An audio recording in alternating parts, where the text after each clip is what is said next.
Welcome back. Congress returns to Capitol Hill tomorrow morning following the Independence Day holiday, with House Republicans resuming efforts to gain access to audio tapes of President Biden's interview with the special counsel, Robert Hur, and seeking to hold Attorney General Merrick Garland accountable for not complying with a congressional subpoena to turn over those audio recordings. Last month, the Justice Department declined to press charges against Garland after the House found him in contempt. But this week, Florida Congresswoman Paulina Luna says she's preparing to bring up for a vote on the House floor a resolution to hold Garland in inherent contempt of Congress, with the full support of House Speaker Mike Johnson. If the measure passes, it would impose a $10,000 a day fine on Garland for every day that he does not turn over those audio recordings. It does not call for the Chamber's Sergeant of Arms to arrest the AG, as originally considered. Republicans on the House Judiciary Committee suing Garland in federal court over it, saying that the tapes, quote, offer unique and invaluable insight about information that cannot be captured in a transcript, such as vocal tone, pace, inflection, verbal nuance, and other idiosyncrasies. Joining me now with more on her resolution against Garland is Florida Congresswoman Paulina Luna. Congresswoman, it's good to see you this morning. Thanks very much for being here.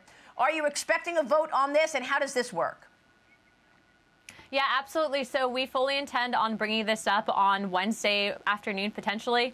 Obviously, with the speaker supporting this, I do believe that it will pass. And so how this will work is Garland will be required out of his own pocket to pay a $10,000 a day fine for every day that he holds out on those tapes. And so what I will say is that for a lot of people, this is something that's definitely going to hurt. I don't think that Garland wants to take one for the team, if you will, in regards to continuing to fight, even though he knows that Biden is not cognitively there. So I think that it'll serve two purposes.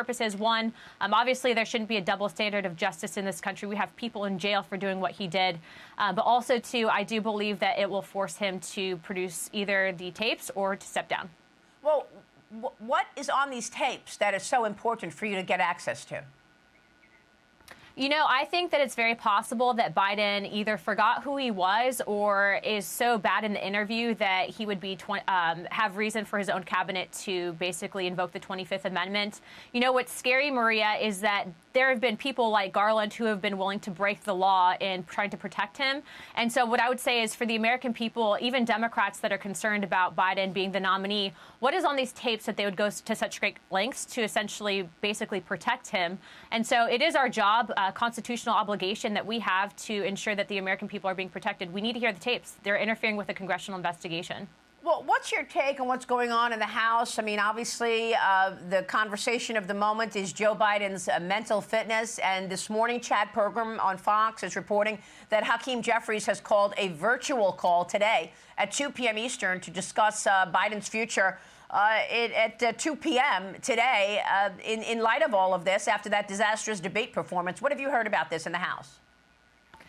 You know, right after the debate, we heard many Democrats that were murmuring, shaking their heads, saying that this wasn't possible for him to be the nominee, that he can't. And what I will tell you is we've seen that there's a block of Democrats, about 25 in total, that are looking at coming out with letters and also to publicly calling back their support for Biden. And so what I think is going to happen, Maria, is if they really want him out, I think it's possible that they work with they work with Republicans in order to get those tapes released, because whatever is on those tapes, Maria, is so bad that they know that he's unable to be the nominee. And I think that's also why Biden's White House actually called over to the House itself and told them that they would not be releasing the tape. So we're seeing the White House now getting involved with pressuring Garland into blocking the release of those tapes, but then also too, the Democrats themselves are trying to keep their own members in line, and it's just not going to happen. There's no way that I think that he's the nominee for this election cycle. So who will it be, do you think? I think it's possible that Kamala Harris will be the nominee, mainly because they're going to have a funding problem. If Joe Biden drops out, they will either have to return all that money to donors, or if she's the nominee, it has to be spent on her behalf. And frankly, I would hope that it's her, because she's a terrible candidate. She has an over 50% unfavorability rating, which means that people don't really like her. And I don't really think that she has much to say. So either which way, whether it's her, whether it's Gavin Newsom, whether it's Joe Biden, I think it's a net win for America, and Trump wins this election cycle.